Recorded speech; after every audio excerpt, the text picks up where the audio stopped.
बोलो सदगुरु महाराज की जय। आज के आनंद की जय। संत बड़े परमारथी शीतल उनको अंग, तपज बुझाए और की दे दे अपनो रंग। एक शब्द गुरुदेव का अनता का अनंत विचार, थके मुनिजन पंडित जिसको वेद ना पावे पार। संत सन्मुख जवा थकी नैन वैन पलटाए, सुरता अंतर मवड़े हो निष्काम ताजा। साहिब तुम्हारी साहिबी सब गट रही समाए, झूम जी के पान में लाली रही छुपाए। साहिब तुझ में यूं रहो यूं तल तली में तेल, ज्ञान की कहानी फेर ले देख ले उनको खेल। ओ सदगुरु महाराज की जय। आज के આનંદ કી જય। આજે આપણે સદગુરુ કૃપા વિશે થોડી વાત કરીશું। સદગુરુનું શરણ મળે અને પોતે સર્વ સદગુરુ ચરણે સમર્પણ થઈ જતાં સદગુરુ દયા કૃપા અને કરુણાનો ભાવપૂર્ણ પ્રગટ થતાં આ વસ્તુ સમજમાં આવી જાય છે, પોતે જ પોતાથી બંધાયેલું છે, બીજો છે જ નહીં। છૂટવાનું પણ પોતાને છે, કારણ કે એક પરમાત્મા સિવાય કંઈ છે જ નહીં। તો કોણ સમજાવે, કોણ સમજ લે, પણ પોતે પોતાની ઈચ્છા એટલે કે કલ્પના એ કરી અહીં આવેલ છે।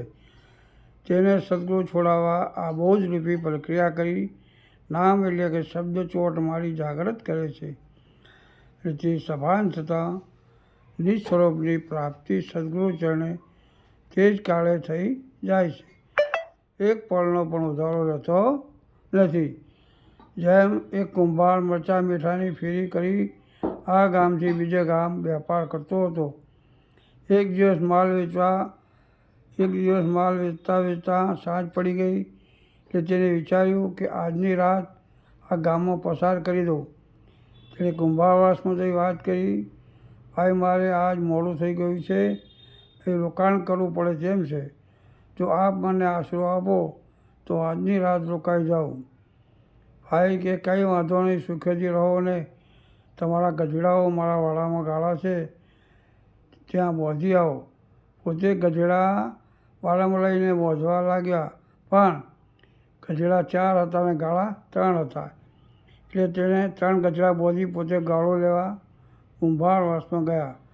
પેલા ભાઈ કે ગાળો હાલમાં મળે તેમ નથી, ક્યાં પડ્યો છે, પણ તમે 3 ગધેડા બોંધ્યા તે મુજબ તે ગધેડાને બોંધવાની ક્રિયા કરો એટલે ગધેડો ક્યાંય નહીં જાય।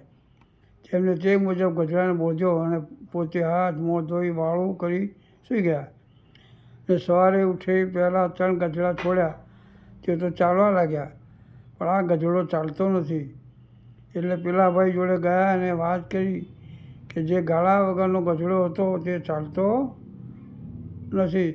પેલા ભાઈ કે જે તમે જેમ બોંધવાની ક્રિયા કરી તેમ છોડવાની ક્રિયા કરો એટલે તે સમજશે કે હું છૂટી ગયો, અને તેમ કરવાથી તે ગધેડો પણ ચાલવા લાગ્યો। એટલે કે અધ્યાસ પડી જવો, આ અધ્યાસ જલ્દી છૂટતો નથી, એમ આપણી પણ આ અધ્યાસ પડી ગયો છે। ગીતામાં શ્રી કૃષ્ણ કહે છે, હું કણ કણમાં રહેલો છું અને મારા સિવાય કોઈ જગ્યા ખાલી નથી। તો આપણામાં પણ હોવો જોઈએ। એમ જ તેઓ કર્મયોગ, ભક્તિયોગ અને જ્ઞાનયોગ 3 સમજાવે છે। કર્મયોગ એટલે કે હું કંઈ કરતો નથી, એટલે કે નિષ્કામ કર્મની વાત કરે છે। કર્મો કોઈના ધ્યેય કર્યા વગર ચાલે એમ નહીં।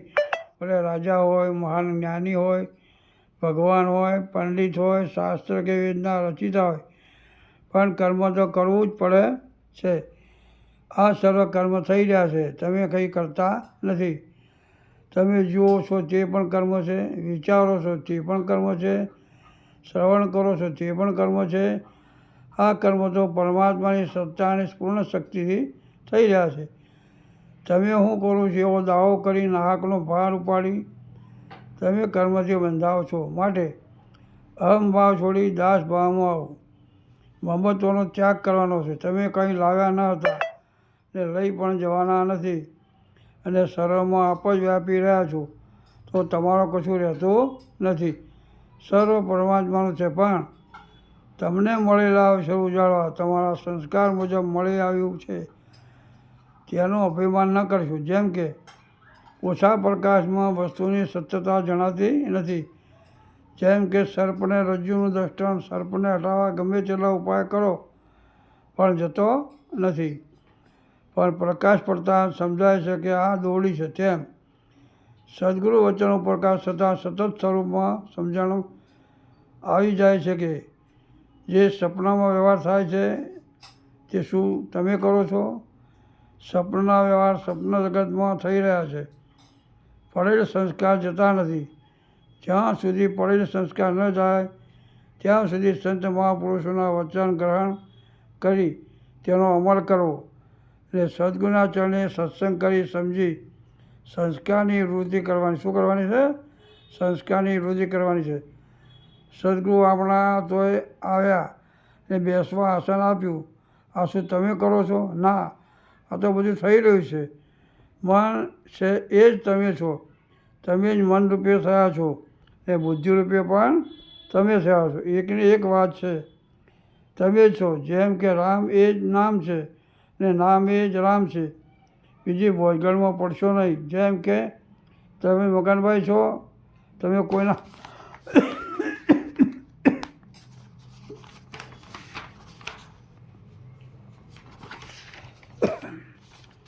તમે કોઈના કાકા, મામા, દાદા, ભાઈ, ભત્રીજા, વેવાઈ, સસરા, પુત્ર, પતિ વગેરે થયા છો.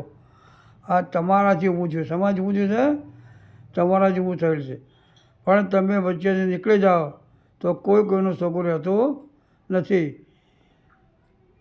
કે વેવાઈના ઘેર તમે ગયા પણ તમારો ભાવ વેવાઈનો ના હોવો જોઈએ. તમને તો તમારું સ્વરૂપ જણાવવું જોઈએ. ભલે વેવાઈ જે વ્યવહાર કરે પણ તમારામાં આ વ્યવહાર બેસવો જોઈએ નહીં. આ સર્વ પરમાત્માનું સ્વરૂપ છે. તે તો વેવાય પણ તમે છો. હવે ક્યાં જશો? અધર્મ એટલે કે તે પોતાનું નથી અને મારું કર્યું છે. બીજાનો પડાવી અહમ કરવો તે જ અધર્મ. જે હક વગરનું લેવું તે મહાઅધર્મ છે. જેમ ગોરસ ગોળીમાં નાખી તેમાં સાધારણ ગરમ પાણી તેમાં નાખી રવૈયાથી મંથન કરવાથી માખણ ગોળીમાં તળીને બહાર આવે છે. હવે માખણ ગોળીમાંથી કાઢ્યા પછી રવૈયાને મૂકી દેવો પડે અને માખણને મજાથી ખાઈ આનંદ લેવાનો છે. ભગવાન કહે હું 3 લોકમાં કર્મ કરી રહ્યો છું. હું કર્મ નહીં કરું તો પાછળના કોઈ કર્મ કરશે નહીં. જેમ આંખ જોવાનું કર્મ, કાન શ્રવણ કરવાનું કર્મ, નાક શ્વાસ ઉશ્વાસનું કર્મ તેમના ધર્મ મુજબ કરી રહ્યા છે. જ્ઞાનીનું કર્મ યજ્ઞ છે. તેની દૃષ્ટિમાં કોઈ ભાવ નથી. જ્ઞાની દરેક કર્મ સદગુરુ વચનમાં રહીને કરે છે. તેનામાં સહેજ પણ અહમ કે અજ્ઞાનીપણું નથી. સિર્ફ દાસ ભાવ. આત્મા સર્વ વ્યાપી રહ્યો છે. તેની સત્તાથી સર્વ જણાઈ રહ્યું છે અને બોલાઈ પણ રહ્યું છે અને શ્રવણ પણ થઈ રહ્યું છે. એ અજ્ઞાનીને ખબર નથી, જેથી તે અજ્ઞાનમાં અથડાય છે. જ્ઞાની જાણે છે આ સર્વ ચેતન વ્યાપીને સામે દર્શાય છે. રામ એ નામ છે, કૃષ્ણ એ નામ છે, પણ તે ગુપ્ત નામ નથી, પણ પર્યાય નામ છે. શું નામ છે? પર્યાય નામ છે. જે નામ છે તે દ્રષ્ટિમાં, વાણીમાં કે વ્યવહારમાં આવતું નથી. જેમ બાળક રડતું હોય તો ઘૂઘરો ખખડાવતા શાંત થઈ સૂઈ જાય છે. જેમ જ્ઞાનીનું સ્વરૂપ લક્ષ્ય લઈ આવતા નિર્વાણી વાચાથી ગુણાતીત પદમાં સ્થિર થાય છે. જેમ ગીત પક્ષી 500 મીટર દૂર હોય પણ તેની નજર માંસ ઉપર જ હોય છે, તેમ આત્મજ્ઞાનનું લક્ષ્ય પોતાના નિસ્વરૂપમાં રાખતું હોય છે. જેમ તલવાર બનાવવાવાળો કોઈ દિવસ તલવારથી મારામારી કરશે નહીં, કારણ કે બનાવવાનું કામ કરે છે, તલવારબાજી કરવાનું જાણતો નથી. તેમ આત્માને કર્મ લાગુ પડતા નથી. કેમ કે આત્મા નિર્ગુણ, નિરાકાર ને અવિનાશી છે. કર્મ પ્રકૃતિના ધર્મોથી મનની અપેક્ષાથી થાય છે. કર્મ નડતું નથી, પણ કર્મમાં રહેલું કર્તૃત્વ ભાવ નડે છે. જેના સદગુરુ સાચા, જેના સદગુરુ સાચા, સાચા રે સર્વને સરખા ગણે. એ સદગુરુ કોઈ વ્યક્તિને પાછળ વળગાડતા નથી, કોઈની શરમ ભરતા નથી અને સાચું કહે છે. જેવું વર્તમાન છે તેવું જ બોલે છે, જેવું જીવન છે તેવું બોલે છે. સત્ય એ જ સમજાવે છે. જેમ કે શીલવંત સાધુને વારે વારે નમીએ પાનભાઈ, જરા બદલે નહીં વર્તમાન. આ શાન વર્તમાનવાળા સંતોની છે. મોક્ષવર્તીના માનવીને ઓળખો, ચરણ સેવો અને કહું એના ચિહ્ન. મોક્ષવર્તી એટલે જેનો ભાવ અથવા હું સર્વ પદાર્થ ને વિષય પરથી ઉપરાંત થઈ ગયો છે. ચરણ સેવો એટલે તેમનું આપેલું વચન પોતાના હૃદયમાં રાખવાનું છે. વચન મુજબ રહેણી કહેણીવાળું જીવન બનાવવાનું છે. કારણ કે ભક્તિ રહેણીની છે, વ્યક્તિત્વની નથી. વિચાર્યા વગરનું જાજુ બોલે તે સંતનું પ્રમાણ નથી.